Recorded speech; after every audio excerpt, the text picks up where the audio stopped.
हाँ भाइयों एवं बहनों नमस्कार, आपका संस्कृत संगम में स्वागत है। आप पढ़ रहे हैं सांख्यकारिका। सांख्यकारिका में आपका देखा जाए तो सांख्यकारिका ईश्वर कृष्णकृत लिखे हैं।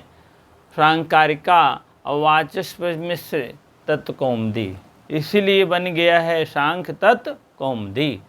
ठीक, जितनी श्लोक की व्याख्या हुआ है ईश्वर कृष्ण जी किए हैं, जो व्याख्या उसका हुआ है, जो गद्य लिखा गया है, कहने का मतलब या उसकी अर्थ लिखा गया है, वह वाचस्पति मिश्र ने लिखा है। ठीक है, चलिए श्लोक नंबर 51 आप देखेंगे।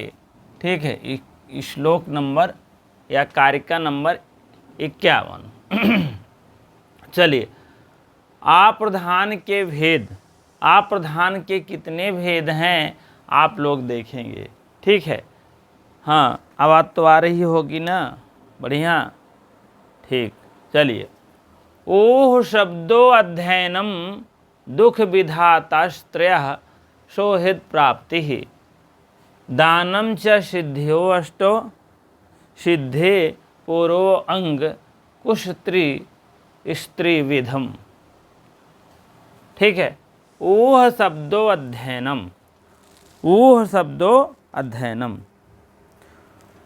अब देखिए, विवेक की शुद्धि के लिए आप्रधान के भेद कितने हैं।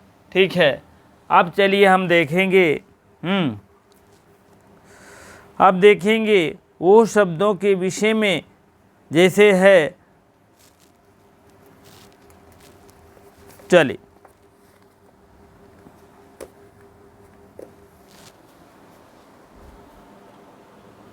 हाँ, कह रहे हैं विवेक की शुद्धि के लिए 8 सिद्धियां होती हैं। विवेक की शुद्धि के लिए लिख दीजिए, विवेक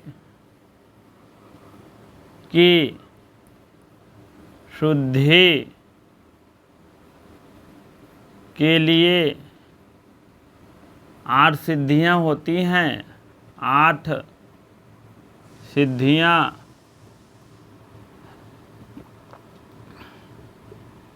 होती हैं। विवेक की शुद्धि के लिए 8 सिद्धियां होती हैं। अब हम देखेंगे विवेक की शुद्धि के लिए 8 सिद्धियां कौन कौन हैं। पहला लिख दीजिए तर्क, तर्क। दूसरा लिख दीजिए शब्द। तीसरा लिख दीजिए अध्ययन, अध्ययन। चौथा लिख दीजिए आधिदैविक, आधिदैविक। पांचवा आधिभौतिक,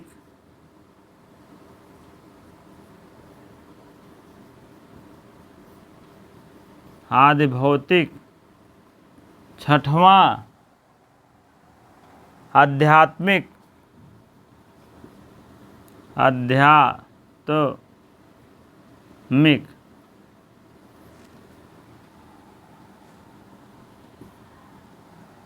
सातवां सुहृद। आठवां दान। इस प्रकार से आपको 8 शुद्धियां हो गई हैं। पहला तर्क, मनन भी कहते हैं, शब्द, अर्थ ज्ञान, अध्ययन, त्रिविधि।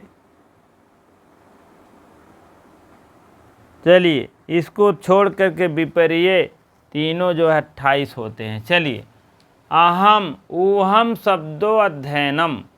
ऊहम माने तर्क, शब्दो शब्द, अध्ययनम अध्ययन, दुख विधात्रयः। 3 दुख होते हैं, आप जानते हैं बड़े प्रेम से, मैं बहुत पहले भी बताया था। दुख विधात्रयः, त्रयः मीन 3, आधिभौतिक, आधिदैविक, आध्यात्मिक। 3 दुख होते हैं। वही तीनों दुखों की विधा में विधा प्रकार है। तीन दुख के प्रकार कौन है? आदि दैविक, आदि भौतिक, आध्यात्मिक। उसके बाद आपका है सुहृद प्राप्ति। सुहृद माने सुंदर हृदय वाला, सुहृद माने सुख पूर्वक, दानम माने दान, दानम माने चा मीन और दान। अब कह रहे हैं यहाँ तो हो गया वो शब्दों अध्ययनम दुख विधा त्रया, सुहृद प्राप्ति और दान, यह सब आपके 8 हो गए हैं। आप चाहे यहाँ भी लिख सकते हो।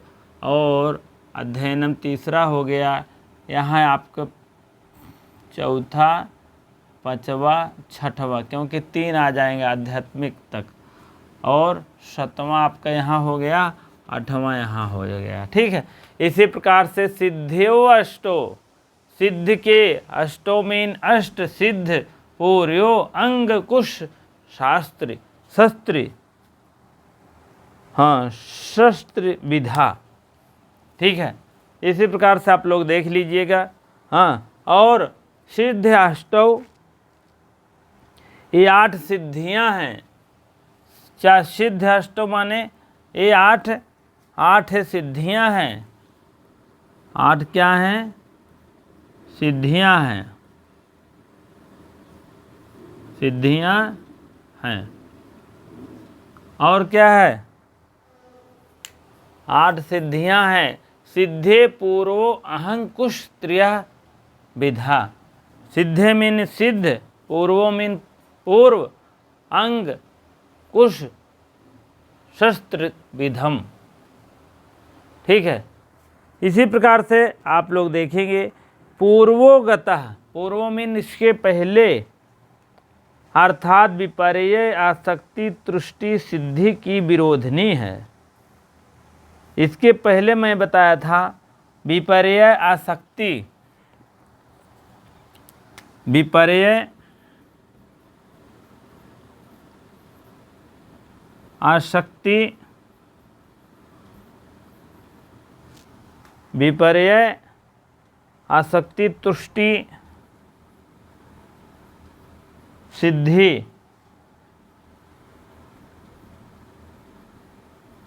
यह मैंने चारों बताया था। विपर्य 28 होते हैं ना, इस टाइप मैंने अष्ट शुद्धि नवनीत के दाता बताया था। अभी पिछले श्लोक में आप देखेंगे तो यह विरोधनी है।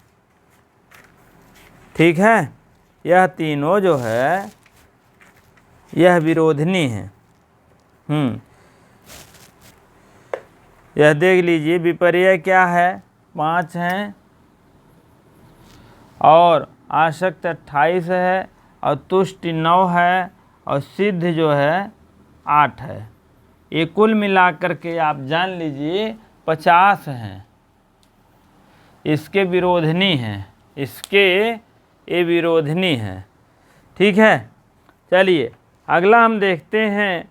वहीं 3 मुख्य सिद्धियां हैं, 5 भी कारण है, और प्रथम 8 हो गया है। कहने का मतलब पूर्वो यह सिद्ध अष्टौ है, और सिद्धे पूर्वो इसके पहले सिद्ध है कुश त्रिविधम। ये सब त्रिविधम में 3 प्रकार का और भी पहले सिद्ध हुए हैं। ठीक है। 3 सिद्धियां जो होती है दुखों का नाश करती है। 3 सिद्धियां जो होती है यह दुखों का नाश करती है। यही 3 सिद्धियां कौन है? आदि दैविक, आदि भौतिक, आध्यात्मिक। ये तीनों दुखों को नाश कर देती हैं। ठीक है। चलिए हो गया। चलिए पेज नंबर 302 आप देखेंगे तो थोड़ा सा है, देख लीजिए। तत्कार्यम शब्दः इति पदम शब्दजनितम अर्थ ज्ञानम उपलम छेयति कार्ये कारणोपचारात् सह द्वितीयः सिद्धि सुतातरम उच्यते। पाठार्थाभ्याम और तद इदम दुविधा श्रवणम। कहने का मतलब है उसका कार्य सिद्ध है। कार्य सिद्धम, कारण में आरोप द्वारा शब्दोपन्न और अर्थ सूचित होता है, और दूसरी सिद्धि और सरलतया भाषा में वह सुतोर कहलाती है और प्राणतया 2 प्रकार के होते हैं। ठीक है, ये सिद्धियों के विषय में बता रहे हैं। जैसे जैसे सिद्धियां हैं, जैसे जैसे और बातें हैं, सब बताया जा रहा है। ठीक है, 51 श्लोक हैं। और आगे थोड़ा सा देखेंगे, 303 पेज नंबर पर देखेंगे थोड़ा सा। 30 मुख्य सिद्धियाँ, 3 मुख्य सिद्ध होते हैं। कौन कौन है? आध्यात्मिक है, आधि भौतिक, आधिदैविक, आध्यात्मिक, यही 3 सिद्धियां हैं। उसी की चर्चा हो रही है और बाकी कुछ है नहीं नया। ठीक है, चलिए अब ये थोड़ा सा है 50-52 जो है श्लोक नंबर देख लेंगे। ऐसे बहुत बड़ा, इसमें बहुत बड़ा कोई वो नहीं है, थोड़ा सा ऐसे देखेंगे। ठीक है, ना बिना भावीर भावैहि लिंगम ना बिना लिंगेन भावेर निवृत्तः और लिंगाख्यायो भावात् यस्तस्माद् दुविधम प्रवर्तते सग। बौद्धिक परिणाम में बिना न तन्मात्र परिणाम संभव है और न तन्मात्र परिणाम के बिना बौद्धिक परिणाम संभव है।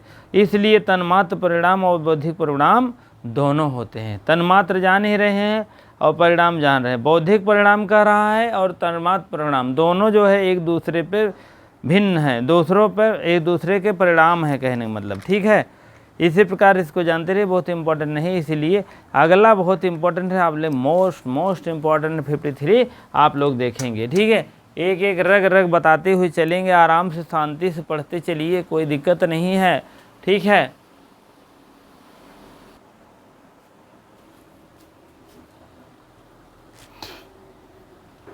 चलिए आप लोग 53 श्लोक नंबर देखेंगे। अष्ट विकल्पो दैवस्तैर्य योनिस्य पंचधा भवति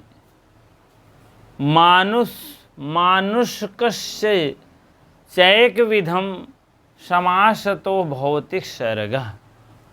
यह कुल मिला के समासतो भौतिक सर्गः, एक कुल मिला के पंचधा 5 प्रकार को है और 8 प्रकार के है, 1 प्रकार के 8 5 13 14, कुल मिला के 14 भेद है।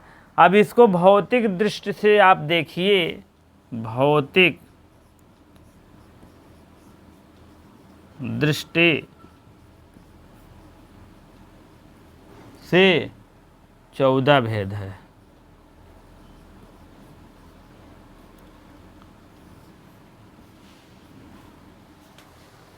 भौतिक दृष्टि से आपका 14 भेद है। देव सृष्टि आप देखेंगे, देव सृष्टि बराबर 8, तिर्यक सृष्टि, तिर्यक सृष्टि बराबर 5 और मानव सृष्टि, मानव सृष्टि 1, इतने हैं। ठीक है, देव सृष्टि, तिर्यक सृष्टि, मानव सृष्टि। अष्ट विकल्पो दैवस्तर, अष्ट विकल्पो दैव सृष्टि, यहाँ से यहाँ तक आप ले लेंगे। कहाँ से कहाँ तक? यहाँ से यहाँ तक दैवस्थ हो जाएगा, तैर्यक। अब यहाँ तैर्यक, तैर्यक है ना, का हो जाता तैर्यक। योनस्य पंचधा, पंचधा मीन 5 प्रकार के होते हैं, अष्टधा मीन 8 प्रकार के होते हैं। अष्ट विकल्पों माने 8 विकल्प हैं, देवस्त माने देव सृष्टि का। हाँ, त्रयस्तयोनस्य पंचधा भवति, त्रयस त्रियक, त्रियक जो सृष्टि होती है, पंचधा होती है 5 प्रकार की होती है, अष्टधा मीन 8 प्रकार की होती है। मानुकस्य, मानुकस्य मीन मानुक के, एकस्य मानुष निकालेंगे तो ए आ जाएगा, विधम हो जाएगा। ठीक है, मानुकस्य यहाँ विलंत हरंत हो जाएगा। चा एक आ और अय मिलकर वृद्धि संधि हो गए, यहाँ भी वृद्धि संधि। ठीक है, विकल्पो था, विकल्पः था, हस्य से विसर्ग का ओ हो गया। ठीक है, यहाँ भी विकल्प से मतलब हस्य से विकल्प का हो, हस्य से विसर्ग का ओ हो गया है। ठीक है, जानते रहिए। पीजीटी वाले आप लोग हैं, कोई ऐसी बात नहीं है कि नहीं आता होगा।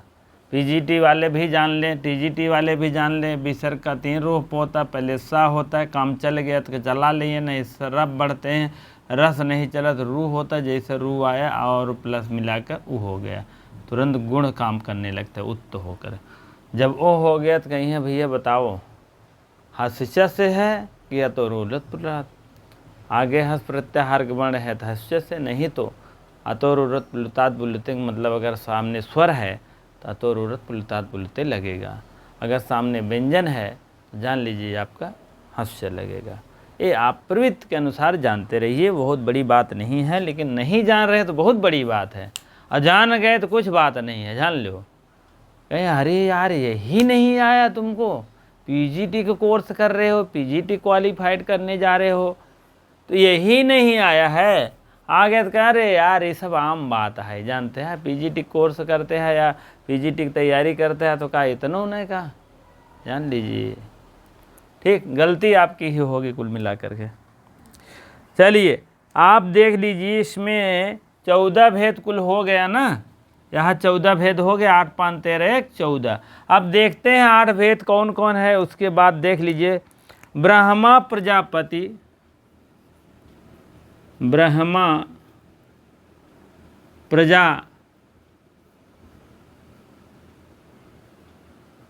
निचोड़ ले चलेंगे, जान लीजिए। प्रजापति, ब्रह्मा प्रजापति, इंद्रपृत, इंद्रपृत पृत, गंधर्व यक्ष, गंधर्व यक्ष, राक्षस और पिशाच, राक्षस और पिशाच, 8 हो गया। पिशाच, पिशाच, पिशाच, पिशाच नहीं। देखो 1 2 3 4 5 6 7 8, ठीक 8 भेद है ना। अगर इसको नोट्स बनाते चलेंगे जान लीजिए आप एकदम नंबर 1 श्रेणी में हैं। अगर नोट्स नहीं बना रहे हैं ना तो आपको एक और अक्ल बुद्धि बता रहा हूँ, एक और आपकी शॉर्टकट बुद्धि। इसी बुकवा में आप पेज नंबर आप देखेंगे 307 श्लोक नंबर 53 देखें, अर्थवा जवन लिखा है ब्रह्मा 1 लिख दो, एक ऊपर लगा दो पेंसिल से या रिफिल से, हाँ रेड या काली जो भी हो। दूसरा प्रजापति, तीसरा इंद्रपृत, गंधर्व, यक्ष, राक्षस और पिशाच, ये सब 8 लिख डालो ऊपर। अब तिर्यक 5 क्या है जान लीजिए, 5 देख लीजिए। तिर्यक आप पहला लिख दीजिए पशु, पहला पशु, ठीक है, पहला पशु है, पक्षी है, तिर्यक चलने वाले पक्षी है, पक्षी है, मृग है, पशु पक्षी मृग सर्पादि,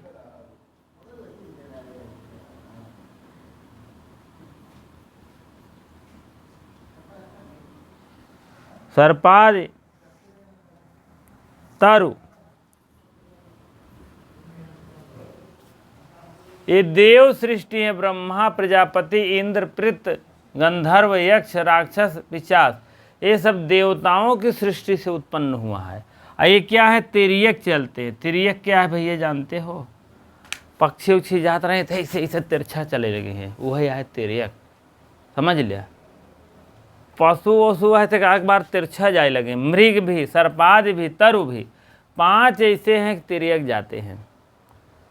अब मानव की सृष्टि भौतिक के अनुसार क्या हुआ है देख लीजिए। एक ही सृष्टि है, एक ही प्रकार कही गई है।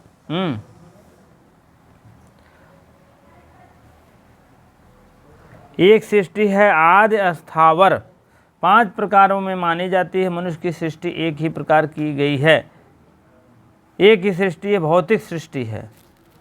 क्या है वो? मानव सृष्टि जो है यही एक सृष्टि है। अस्थावर पद से अस्थावर शरीर है, अस्थावर मान चलिए, अस्थावर, ठीक है। इस टाइप आपके 8 हो गए हैं, कुल मिलाकर देखेंगे 14 भेद हो गए हैं, ठीक है। समझ में आ गया होगा, तुरंत लाइक मारिएगा और अच्छे ढंग में रेगुलर क्लास लीजिए, तभी मज़ा आएगा। जान लीजिए, पता लगा एक दिन पढ़ लियो, 2 दिन नहीं, भगा पढ़ लियो, चालाकी करोगे तो होएगा फिर, ठीक। इसीलिए बहुत इम्पोर्टेंट है ये, जान लीजिए। अब अगला श्लोक की तरफ हम बढ़ते हैं, ठीक है। बहुत ज़्यादा नहीं इम्पोर्टेंट है, लेकिन आपको बता दें, जान लीजिए, पढ़ लो, इम्पोर्टेंट नहीं है। हाँ चलिए, 54 श्लोक है आपके सामने पेश है। अब इसमें देखिए, ये भी इम्पोर्टेंट लग रहा है, आप पढ़ते चलिए। ऊर्ध्व सत्व विशाल तमोः विशालस्य मूलतः सर्गः मध्ये रजो विशालः ब्रह्मदिश्य तस्य लंब पर्यंतः, ठीक है। इसी प्रकार से आप लोग देखिए, ऊर्ध्व मीन ऊंचा, सत्व विशाल स्तंभ, सत्व विशाल स्तंभ मीन माना जाता। ऊर्ध्व लोक में, ऊर्ध्व लोक में ऊर्ध्व सत्व विशाल स्तंभो, स्तंभो मीन स्तंभ, ऊर्ध्व विशाल में क्या है, सत्व प्रधान है, सत्व प्रधान है, ठीक है। ऊर्ध्व मीन ऊर्ध्व काल में सत्व प्रधान है, सत्य मीन सत्य प्रधान है। चलिए, वही विशालस्य मूलतः तमः, यहाँ है ना, विशालः तमो विशालस्य मूलतः सर्गा, तमो मीन तम, विशालस्य मूलतः मीन मूल में। अधोलोक में ऊर्ध्वते है और विशालस्य तमोह, विशालस्य मूलतः, मूलतः मीन होता है अधोलोक में।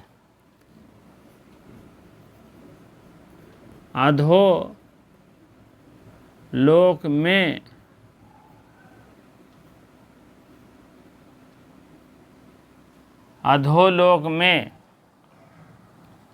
तमः प्रधान है, तमः प्रधान है। मध्य रजो विशाल है, मध्य मीन मध्य में ऊर्ध्व हो गया, अधो मीन नीचे हो गया, तो मध्य कहाँ गया, मध्य लोक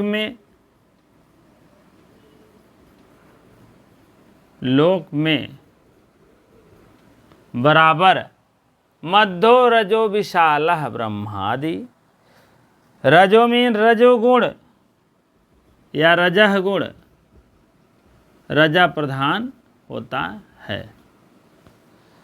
कहने का मतलब, ऊर्ध्व में सत्व प्रधान, अधो मीन नीचे तम प्रधान, मध्य मीन होता है बीच में रजह प्रधान, गुण समाहित होता है।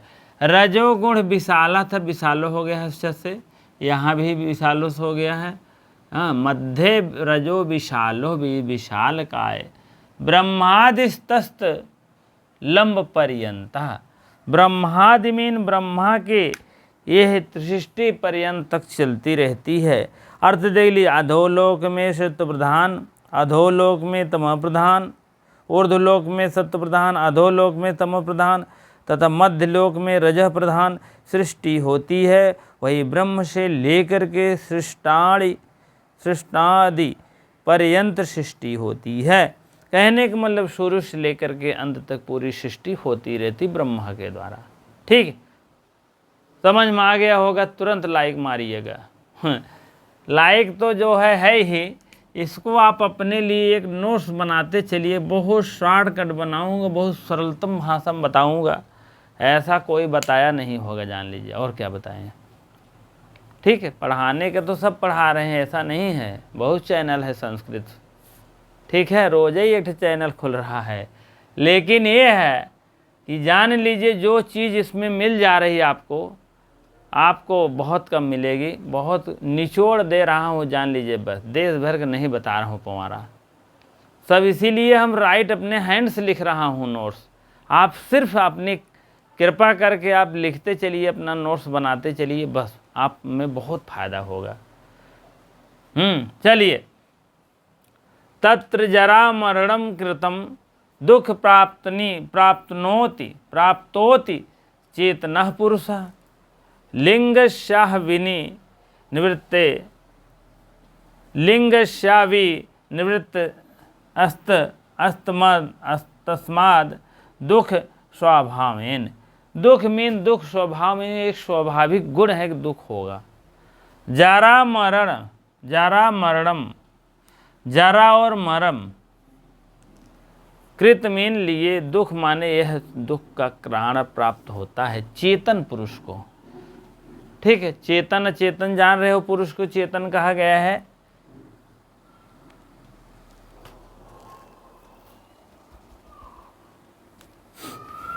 चलिए, चेतन पुरुष को वह लिंग पुरुष से न गृहीत होकर के वह अर्थ हो सकता है। लिंग के बिना चेतन पुरुष जरा मरण से उत्पन्न दुख भोगता, इस प्रकार स्वभाव से ही दुख होता है। कहने का मतलब है जो जरा मरण है यह दुख प्राप्तनोत माने प्राप्त करता है। चेतन माने चेतन, पुरुष माने पुरुष। चेतन पुरुष जरा मरण का, जरा मरण माने आमरणम, जरा माने जरा, और चेतन पुरुष जरा मरण से उत्पन्न दुख भोगता है।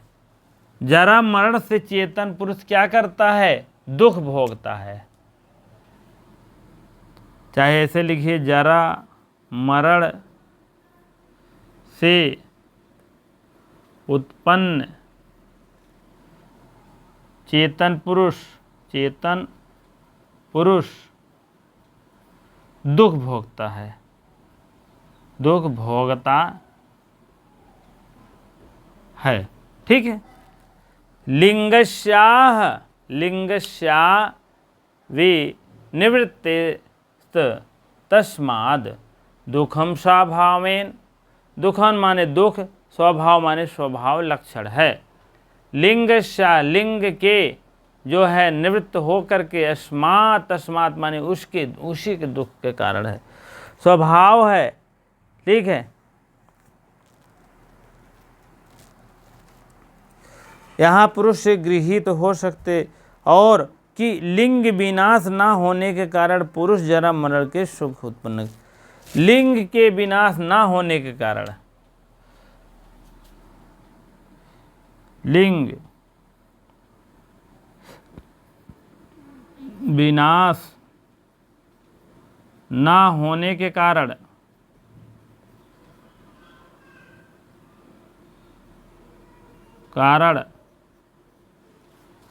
मनुष्य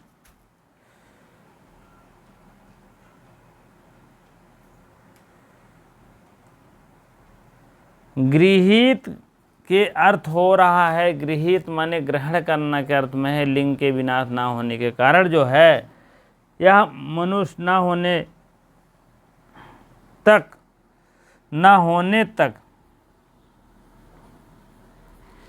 क्या कर रहा है? मनुष्य चेतन पुरुष जन्म मरण से दुख उत्पन्न हो रहा है। मनुष्य को दुख उत्पन्न हो रहा है। मनुष्य का मतलब वही चेतन पुरुष। मनुष्य दुख उत्पन्न हो रहा है, दुख उत्पन्न हो रहा है। ठीक है। लिंग के विनाश न होने तक के मनुष्य दुख उत्पन्न हो रहा है। अजरा मर से दुख उत्पन्न हो ही रहा है। ठीक, मनुष्य जब जीवित होता है, मरता है, तो एक दुख उत्पन्न होता है आदमी को। वही बात बता रहे हैं। चलिए,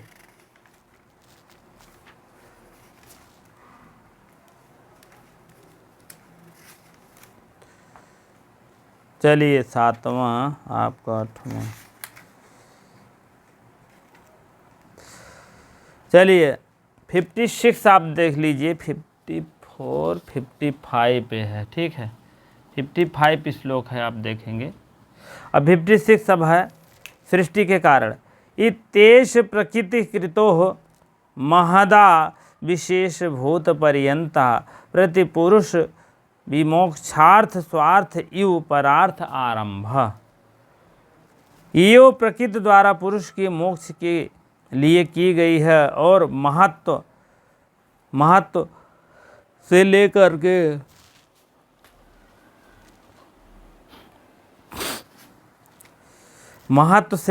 के आकाश तक महाभूत की सृष्टि के लिए की गई थी। प्रतीत होती हुई वस्तुतः पुरुष के लिए की गई है।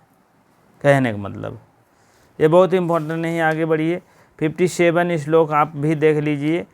वस विवृद्धि निवृत्तम क्षीरश यथा प्रवृत्तिरज्ञश पुरुष विमोक्ष निमित्तम तथा प्रवृत्त प्रधानश।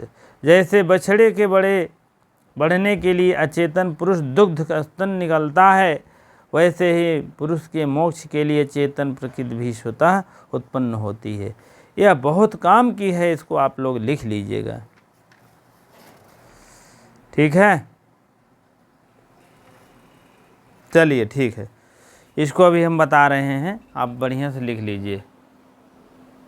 हाँ, चलिए अगला है 57वां श्लोक है। ठीक है, वश विवृद्धि निमृतम क्षीरस्य यथा प्रवृत्तिरज्ञश पुरुष विमोक्ष निमित्तम तथा प्रवृत्त प्रधानस्य। प्रवृत्त क्या है? प्रधान है। अब इसमें आप जान लीजिए, वत्स मीन होता है यहाँ पर बछड़ा। वत्स मीन बछड़ा। ठीक है। विवृद्धि निवृत्तम क्षीरस माने दूध। क्षीरस मीन दूध। यथा प्रविष्ट रज्ञ कह रहा है जैसे बछड़े के लिए चेतन दुग्ध स्वतः निकलता है, अचेतन दुग्ध निकलता है। चेतन तो होता नहीं, चेत नहीं होता। और जैसे पुरुष के लिए मोक्ष अचेतन प्रकृति भी स्वतः प्रवृत्त होती है। अब जान लीजिए, पुरुष के लिए क्या है? विमोक्ष के लिए, मोक्ष के लिए क्या होती है? प्रकृति होती है। ठीक है। बछड़े के लिए, बछड़ा के लिए दूध जरूरी है, वैसे पुरुष के लिए क्या जरूरी है? मोक्ष जरूरी है, मोक्ष। ठीक है। बछड़े के लिए, पुरुष के लिए मोक्ष अचेतन प्रकृति लिख दीजिए। अचेतन प्रकृति। ठीक है, जरूरत है। और बछड़े के लिए दुग्ध जरूरी है, अचेतन दुग्ध स्वतः निकलता है। ये भी अचेतन दुग्ध है, अचेतन दुग्ध।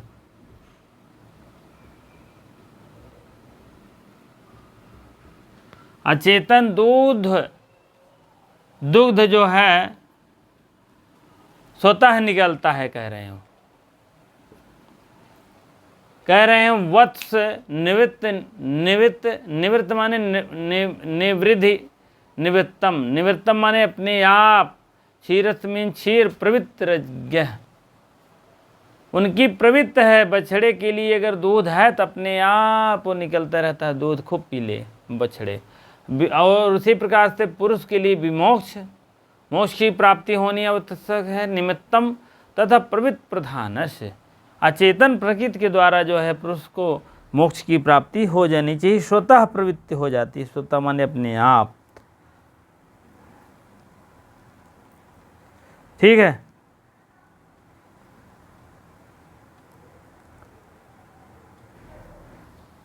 चलिए अब तो बात समझ में आ गया होगा। वर्ष भी वृद्धि होती है, क्या होती है, दूध की वृद्धि होती है, निकलता है, प्रवृत्ति है, रजोगुण का रज्ञ प्रवृत्ति ही, ज्ञा मीन जानना चाहिए, और पुरुष विमोक्ष, पुरुष के अनुसार विमोक्ष मीन मोक्ष की प्राप्ति हो जाती है, निवृत्त है, निवृत्त कारण है, और प्रवृत्त प्रधानस उनका एक प्रवृत्त है।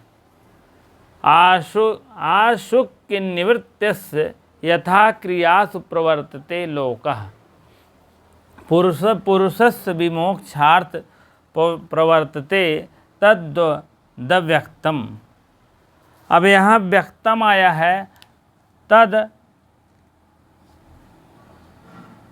तद व्यक्तम। आशुक्य निवृत्त अर्थ क्रियास मीन क्रियाओं में, सप्तमी बहुवचन है, प्रवर्तते मीन मानते हैं, लोका मीन पूरे संसार को, पुरुषस मीन पुरुष के, विमोक्ष माने विमोक्षार्थ माने विमोक्ष मोक्ष के लिए, मोक्ष के लिए, प्रवर्तते मीन जानते हैं, तद वद मीन जानते हैं, व्यक्तम, व्यक्तम क्या कहते हैं, ठीक है, व्यक्तम माने प्रकृति लिख दीजिए, प्रकृति, ठीक है। चलिए, जैसे स्वेच्छा से पूर्ति के लिए लोग कार्यों में प्रवृत्त होते हैं, उसी प्रकार प्रकृति भी पुरुष को मोक्ष की प्रवृत्ति होती है। जो प्रकृति है, ये प्रकृति है जो व्यक्तम है, पुरुष के लिए मोक्ष की प्राप्ति करता है। जैसे जिस प्रकार से आशुक्तम निवृत्तम यास क्रियाओं के लिए लोक में संसार कार्य करती है, किसके लिए संसार कार्य करती है, लोग कार्यों में व्यस्त होते हैं स्वेच्छा से, और कार्यों में व्यस्त होकर के लोक माने संसार में कार्य करती है। उसी प्रकार पुरुष के विमोक्षार्थ माने विमोक्ष में, मोक्ष में प्रकृति कार्य करती है। ठीक है, इसी प्रकार से आप लोग समझ लीजिएगा। और आगे अगला श्लोक है 59 और 16 तक चलेंगे, घबराने की बात नहीं है। कल हमको लगता है समाप्ति के कगार पर हो जाएगा। आपका 72 है, कल आपका है 72 है, तो मार ही देंगे, कोई दिक्कत नहीं होगा, कल आपका समाप्त हो जाएगा। ठीक है, हाँ, बहुत ज़्यादा इम्पोर्टेंट नहीं है। अब 1-2 श्लोक 4 श्लोक है, और अंतिम वाला 2-3 श्लोक बहुत इम्पोर्टेंट है। 72, 69, 70, ये सब 2-3 श्लोक बहुत इम्पोर्टेंट है, जान लीजिए। ठीक है,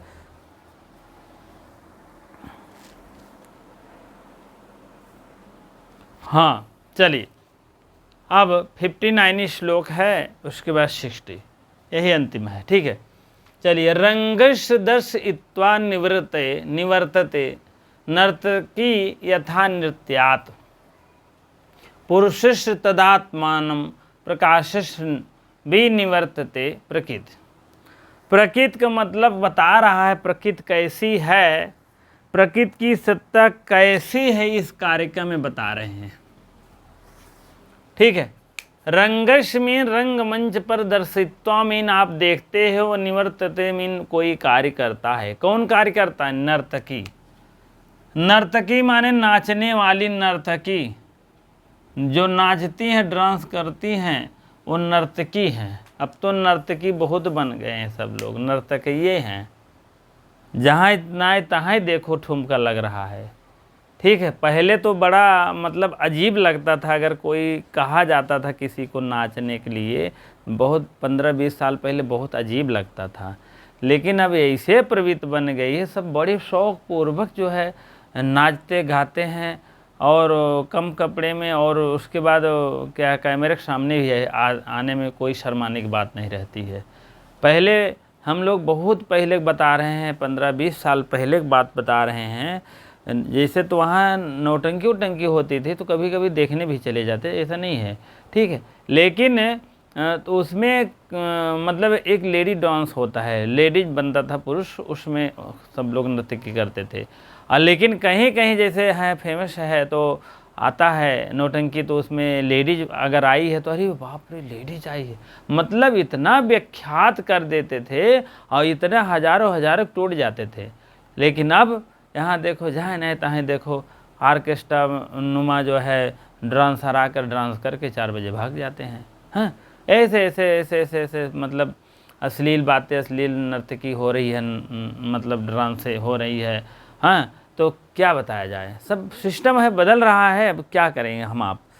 तो पहले के ज़माने में बहुत अच्छा लगता था, नाचना गाना थोड़ा सिस्टम के अनुसार रहता था, लेकिन अब वो सिस्टम नहीं रह गया, कोई भी सिस्टम नहीं है, कोई भी नियम कानून नहीं है, ना कोई चाहता है घर के ही या बाहर के भी बहुत तो आप कितना भी कुछ कर डालिए, कोई नियम कानून नहीं है, ना कोई रोकने को रोकने वाला है। आपके घर मर्जी है, आप घर वाले आप अपनी मर्जी के अनुसार काम कर रहे हैं। घर वाले तो बात ये छोड़ दीजिए, बाद में भाड़ में जाए घर वाले, कहेंगे मेरी मर्जी है, क्या करोगे, मैं डांस बनना चाहती हूँ, डांसर बन पैसा कमाओगे, हाँ है अभिनेत्री बनोगे, हाँ बहुत सोच रखते हैं, ऐसे बात नहीं है। चलिए, आप लोग संस्कृत छात्र हैं, ये सब उचित नहीं है, आप लोग अपना मेहनत करिए, तैयारी करिए। एक सबसे अच्छा जितने नौकरियां हैं हम तो देखते हैं, चाहे IAS PCS ले करके या प्राइवेटसन तक, जितने भी लाखों लाखों प्राइवेटसन भी लेते हैं, ऐसा पगार 1-1.5 लाख सुने हैं बॉम्बे में, लेकिन उससे सबसे बेहतर आपका नौकरी है, जान ली, प्राइमरी से अच्छी नौकरी है आपकी TGT, जान लीजिए, क्योंकि इसमें सिस्टम बहुत अच्छा है। 6-7 घंटा पढ़ाइए, घर पर आइए, 60-70 हज़ार वेतन है, फर्स्ट क्लास, एक विषय की तैयारी है, मार्क निकल लीजिए। नहीं तो हो सकता है अभी मर्ज हो रहा है लोक सेवा आयोग और ये क्या नाम है चयन बोर्ड, तो हो सकता है कुछ सिस्टम बदलाव कर दें, तो हो सकता है GS डाल दें, जैसे 120 का इसको कर दें, 30 का GS का, जैसे लोक सेवा आयोग में होता है उस टाइप कर सकते हैं। लेकिन आप लोग जो है TGT PGT की नौकरी जो देख रहे हैं आप, हाँ PGT पढ़ा रहे हैं तो मान लीजिए PGT की नौकरी सबसे अच्छा, आप 4-6-10 साल कर लीजिए, आप प्रधानाचार्य बन गए आएंगे फर्स्ट क्लास, और उसी प्रधानाचार्य के वेतन और सम्मान के लिए SDM के जान लीजिए पावर रखना पड़ता है। SDM के देख रहे हैं कितना ताकत मेहनत लगाना पड़ता है एड़ी चोड़ी, तो आप समझ लीजिए बहुत अच्छे ढंग में आप हैं, थोड़ा सा मेहनत करने की ज़रूरत है, अपने विषयों में प्रांगत हो जाइए, बस फर्स्ट क्लास हो जाए।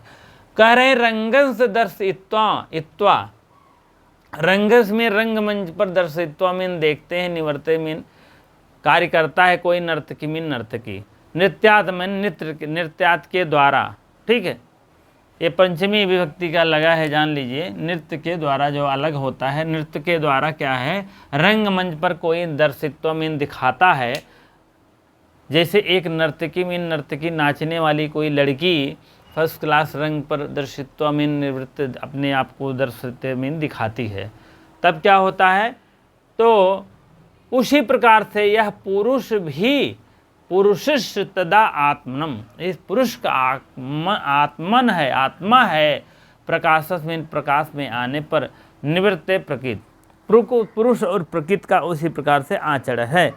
जिस प्रकार से नित्य नाचती है पुरुष प्रकृति के समक्ष भी अपना जो है योगदान दिखाती है, उसी विषय में कहने का मतलब जिस प्रकार से नर्तकी एक बार आती है और नाच के चली जाती, फिर रंगमंच पर नहीं आती है, तो उसी प्रकार से एक बार पुरुष के आत्मनम आत्मे प्रकाश में आती है, निवृत्ते फिर प्रकृति वह दोबारा नहीं आती पुरुष के समक्ष, ठीक है। आप लोग देख लीजिए, मिला लीजिए अर्थ को। उसी प्रकार प्रकृति के समक्ष जो है पुरुष जो है, पुरुष के समक्ष जो है प्रकृति नहीं उपस्थित होती है, ठीक है। चलिए, नाना विधई रूपाई रूप कारिणयनु अनुप कारिण पुंसा गुणवश गुणस्य सततस्यार्थ सत्यार्थम पार्थ कांच चरति। ठीक है, पुंसा मीन होता है पुरुष, यहाँ लिख लीजिए पुरुष। यहाँ देख रहे हैं गुणवती, जो गुणवती एवं उपकरणी प्रकृति के बिना स्वार्थ के ही गुण एवं प्रत्युपकार विहीन पुरुष अनेक उपायों के कार्य साधन करती है। गुणवती उपकारिणी प्रकृति, ये जो नाना प्रकार के विधि है, नाना प्रकार के गुण है, किसके पास है? प्रकृति के पास गुण है। हाँ, तब यह गुण क्या होता है? यह उपस्थित गुण को स्वार्थ के निर्गुण प्रत्युपकार विहीन पुरुष अनेक उपायों को साधन करती है। अनेक उपायों का, अनेक प्रकार के गुणवत्त, इस गुणवत्त माने गुण से द्वारा युक्त होकर सततम में लगातार तथ्यार्थम अर्थ कांचरति। कांचरत माने होता कार्य साधन करती है, उपायों का साधन करती है, कहने का मतलब। ठीक है, जिस प्रकार से विधि, जिस प्रकार से यह प्रकृति, जिस प्रकार से प्रकृति यह बिना स्वार्थ के गुणवती कार्य करती, गुण के द्वारा कार्य करती है, अपना गुणवती कार्य जो दिखाती है, उसी प्रकार से पुरुष विहीन, प्रत्युपकार विहीन पुरुष अनेक उपायों के द्वारा कार्य साधन करती है। कांचरत माने करती है। ठीक है, इसी प्रकार से आप लोग लिख लीजिएगा, राइट कर लीजिए। 61वां श्लोक है, देख लीजिए। प्रकृति सुकुमार तरम न किंचित दस्तति में मतिर्भवति या सृष्टाहमिति ही पुनर्दर्शनम उपेत पुरुषस्य। हे धारणा कि प्रकृति लज्जालु कोई भी नहीं है, यह ज्ञान होते ही पुरुष मुझे देख लिया, इस फिर मुझे उसकी दृष्टि नहीं आती है। पुरुष के विषय में कहा गया है, पुरुष क्या है? प्रकृति लज्जालु है। पुरुष जो है, अगर मुझे देख लेगा तो मैं पुरुष सामने नहीं आऊँगी। प्रकृति कह रहा है पुरुष बहुत लज्जालु है। पुरुष क्या है? अगले श्लोक की व्याख्या है 61वां। पुरुष क्या है? प्रकृति, प्रकृति लज्जालु है, लज्जालु। अब पुरुष के सामने नहीं आना चाह रही है। प्रकृति एक बार लजा जाती तो पुरुष के सामने नहीं आती। वही लाइन यहाँ भी है। प्रकृति और पुरुष की तरह एक बार जैसे नर्तकी है, नाच कर चली गई, नहीं आई, उसी प्रकार एक बार पुरुष सामने प्रकृति आई और बार बार नहीं आती, लज्जाती रहती है। वही बात 61 में भी कहा गया है। चलिए ठीक है, अब आप लोग वर्षस श्लोक कल से आप लोग देखेंगे और बढ़िया से इसको लिख लीजिए, राइट कर लीजिए। भाग 12 कल चलेगा, ठीक है, और अंतिम भी हो जाएगा। भगवान चाह रहे हैं कल समाप्त हो जाएगा। तब देखिए, आप कमेंट बॉक्स में और से बताइएगा, जो भाई बहन अगर देख रहे हैं, इसके बाद कौन से ग्रंथ हम चलाएं, नहीं तो हम अपने हिसाब फिर चला देंगे। ठीक है, चलिए ठीक है। इसी प्रकार से आप लोग देखते रहिए, राइट करते रहिए, लिखते रहिए, और फिर बता रहे हैं आप लोग जो है इसी प्रकार से नोट्स बनाते चलिए, लिखते चलिए, राइट करते चलिए। जिससे कि एक बार नोट्स बना लोगे तो बार बार बनाना नहीं पड़ेगा, लिखना पड़ेगा। जिससे पेपर के टाइम में शॉर्टकट नोट्स रहेगा, फटाफट पढ़ते हुए चले जाएंगे। नहीं तो 72 श्लोक हैं, पता लगा 72 थोड़े इंपॉर्टेंट हैं।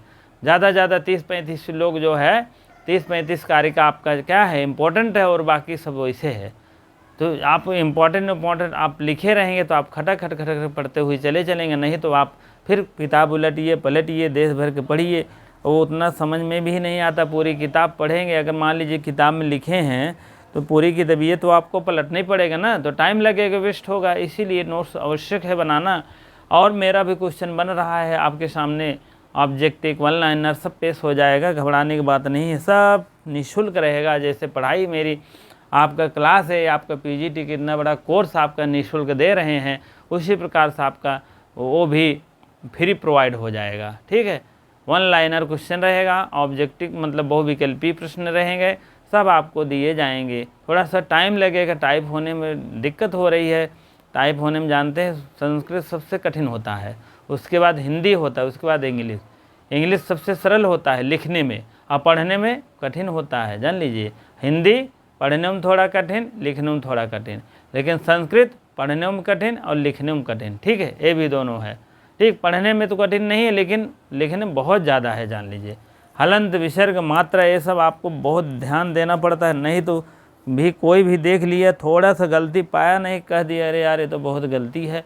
तमाम जो है गलतियाँ ज़्यादा देखते हैं, जान लो। चलिए ठीक है, इसी प्रकार से इतनी देर वीडियो में आपको देखने के लिए बहुत बहुत धन्यवाद। लाइक शेयर अवश्य कर दिया करिए, सबसे पहले ही कमेंट कर दिया करिए जो बातें नहीं समझ में आए। अगर और नहीं समझ में आए तो मोबाइल नंबर है 8 बजे रात के बाद से फ़ोन कर दिया करिए, दिन में मत करिए क्योंकि दिन बहुत व्यस्त रहता हूँ। ठीक है, चलिए ठीक है, इसी प्रकार से विदा लेते हैं। बहुत बहुत धन्यवाद।